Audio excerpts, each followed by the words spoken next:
Bien-aimés dans le Seigneur, nous vous saluons encore une fois de plus dans le nom précieux de notre Seigneur et Sauveur Jésus-Christ.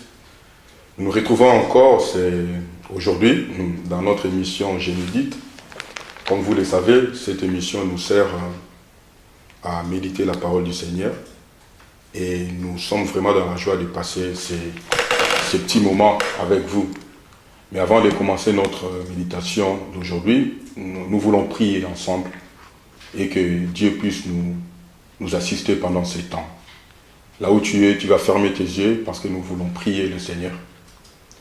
Éternel Dieu, nous te disons merci pour ce temps, merci pour ces bien-aimés qui nous suivent au travers de cette télévision.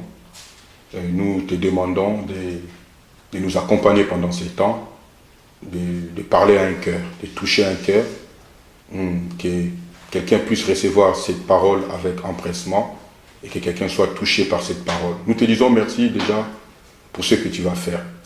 Que la gloire et l'honneur te reviennent. Dans le nom de Jésus, nous t'avons ainsi prié. Et nous disons tous Amen. Amen. Donc bien aimés, nous continuons avec notre livre des Thessaloniciens. Comme vous le savez, nous sommes dans le deuxième épître des Thessaloniciens.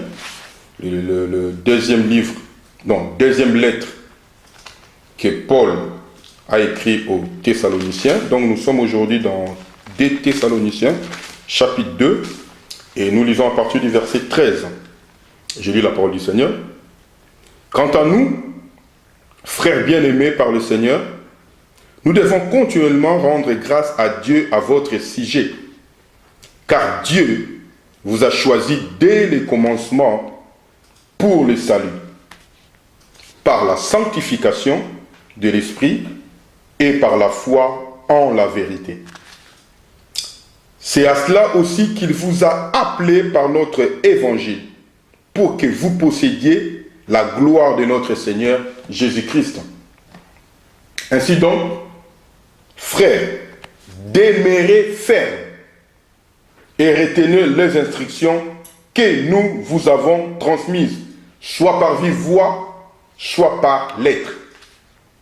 Que notre Seigneur Jésus-Christ lui-même et Dieu notre Père, qui nous a aimés et nous a donné par sa grâce une consolation éternelle et une bonne espérance, console vos cœurs et vous affermisse en toute œuvre et parole qui soit bonne. Bien aimés, donc si nous essayons de décortiquer quelques plutôt portions des Écritures, nous remarquons que l'apôtre Paul avait écrit premièrement une lettre aux Thessaloniciens. Il a commencé à faire un travail et ça a commencé à porter des fruits, ça a progressé. Et il est venu, non, il n'est pas venu, il a fait encore une deuxième lettre pour se rendre compte du travail qu'il avait abattu pendant ces temps-là. Et pendant l'évolution, pendant que les Thessaloniciens évoluaient, il y a eu des choses qui se sont passées. Et l'apôtre est venu les rappeler. Et il a surtout insisté sur la fermeté. Dans ce dernier verset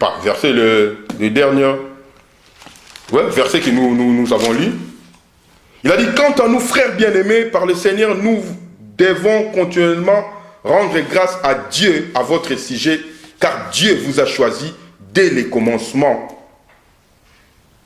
pour le salut. Mais vous savez, Dieu nous a choisis, comme la Bible dit, avant la fondation du monde, pour que nous lui appartenons. Donc les Thessaloniciens aussi, Dieu les a choisis. Le salut des Thessaloniciens dépendait de l'amour de Dieu. Il n'avait aucun mérite à se l'approprier. Donc ça dépendait simplement de Dieu. L'amour de Dieu a fait que Dieu puisse choisir les Thessaloniciens.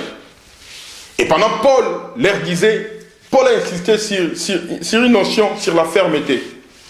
Laissez-moi vous dire que pendant que Paul avait écrit cette lettre, et il a envoyé des messages, comme il a dit, à vive voix, il y a eu aussi d'autres enseignements pernicieux qui essayaient d'égarer les Thessaloniciens. Et quand nous avançons, nous progressons plutôt dans les Écritures, nous voyons que l'apôtre Paul insiste. Il dit, ainsi donc frères, demeurez fermes. Pourquoi l'apôtre Paul a insisté sur cette notion de tenir ferme. Parce qu'il savait qu'il y a eu des tribulations. Il savait qu'il y a eu des persécutions. Et que les Thessaloniciens commençaient à perdre un peu la foi. Il les a rappelés qu'ils étaient sauvés dès avant la fondation du monde. Dieu les avait choisis.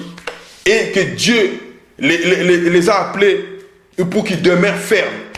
Qu'ils ne devaient pas se laisser faire.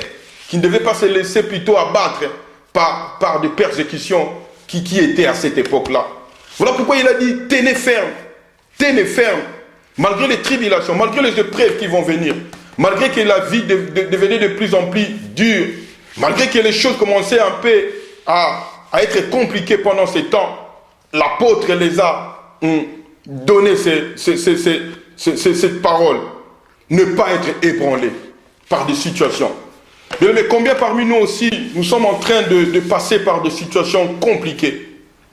Tu as reçu cette parole avec empressement. Les gens sont venus te parler de la parole du Seigneur. Tu l'as reçue. Tu te dis que non, mes souffrances doivent s'arrêter parce que j'ai reçu le Seigneur. Mais la vie devient de plus en plus dure. Les situations se compliquent encore. Mais aujourd'hui, bien-aimé, je suis venu te dire aussi, les Thessaloniciens sont passés par là. Et l'apôtre était venu pour le booster, pour leur dire de ne pas abandonner, de tenir ferme. C'est ce que moi aussi, je suis venu te dire pendant cette méditation. C'est vrai que les situations deviennent de plus en plus compliquées. La vie devient de plus en plus dure. Mais bien aimé, je voulais te rassurer que le Seigneur est avec toi. Que malgré les situations compliquées vont venir, dis-toi simplement, il ne t'abandonnera pas, il ne te laissera pas. Mais toi, ce que tu peux faire, c'est tenir simplement ferme. Recourir à sa parole. Qu'est-ce que la parole de Dieu dit? Il y a des choses que nous voyons, c'est vrai, bien-aimé. C'est la réalité. Que la vie devient compliquée. Que les choses semblent être de plus en plus compliquées. Mais est-ce que cela est la vérité? Mais je voulais te dire simplement la vérité est dans la parole du Seigneur. Tu dois tenir ferme là où tu es. Malgré les épreuves, malgré les complications, malgré les tribulations, malgré les persécutions, d'une manière que ça peut arriver, bien-aimé. Mais aujourd'hui, je suis venu te dire, bien-aimé, tiens ferme. Ça va arriver des choses compliquées. Ça va arriver des problèmes. Ça va arriver même des choses qui te mettra KO, à genoux. Mais l'apôtre a dit, c'est cela aussi qu'il vous a appelé par notre évangile, pour que vous possédiez la gloire de notre Seigneur Jésus-Christ. Ainsi donc, frères, demeurez fermes et retenez les instructions que nous vous avons transmises. Bien aimé, retenez simplement les instructions. Les instructions, ça se trouve dans la parole du Seigneur. La parole de Dieu dit, il y aura des temps difficiles. Il y aura des moments difficiles. Mais dites-vous simplement, Jésus ne vous abandonnera pas. Il marchera avec vous, il vous accompagnera. Voilà pourquoi tu dois tenir ferme.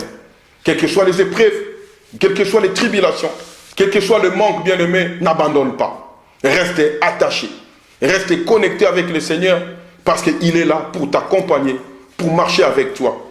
Même si les situations semblent te tourner le dos, même si tu te poses trop de questions, dis-toi simplement que le Seigneur est là.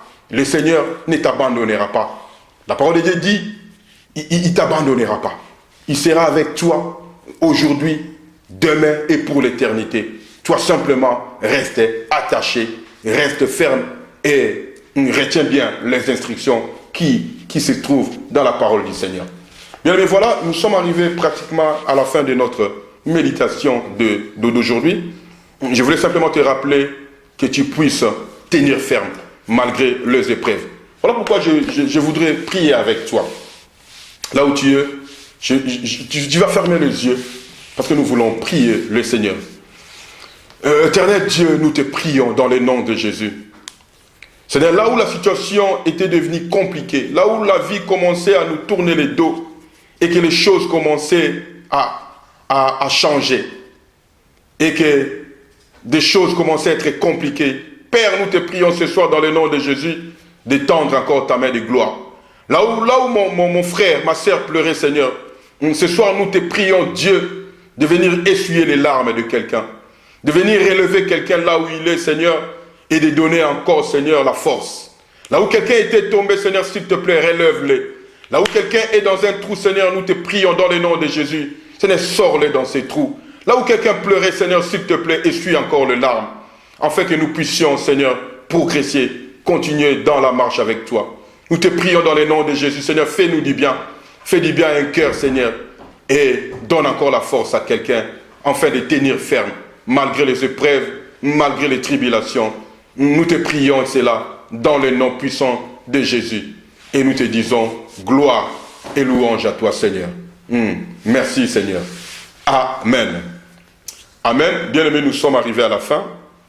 Nous vous demandons simplement de continuer à nous suivre dans notre chaîne Maranatha YouTube. Et surtout, n'oubliez pas aussi de nous suivre sur notre chaîne Urao Télécom, dans notre boîte Urao Télécom, sur la chaîne 142. Et aussi, nous sommes dans les réseaux sociaux. Sur Facebook aussi, nous sommes là. Et dans tous les réseaux, comme vous le savez. Et quant à moi, déjà, je vous dis à très bientôt. Et que le Seigneur nous bénisse. Au revoir et à très bientôt. Ciao.